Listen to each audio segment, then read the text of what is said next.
The most important thing when it comes to guitar repair is learning how to properly diagnose an issue. So today I'm going to show you 5 signs that you need to do some fret work. I'm Dave with Stringing Together, and let's dive in.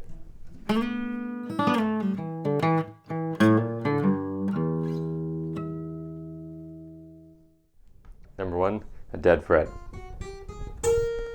That tells you that the fret past that is too high. Number 2, lifting fret ends. Very common issue. You'll see the end of this fret has popped up and you can see a gap underneath it. Number 3, you hold your fret rocker over 3 frets and it rocks. That tells you the middle one is high. Number 4 is sharp fret ends. If you run your finger along it and it feels sharp, or if you take a piece of tape backwards and run it along and it cuts, then you know you've got to round off those fret ends. And number 5, dented or worn frets. This fret is too far down that if I shave that fret off, I'm going to have to take off all of the material from here to the end of the neck. So this fret needs to be replaced.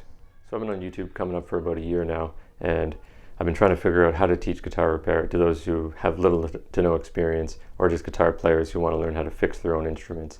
And I think what I've boiled it down to after thinking about it every day is it's not the methods, it's not all the little tips and tricks that you can spend hours on forums reading different opinions and finding out the best methods.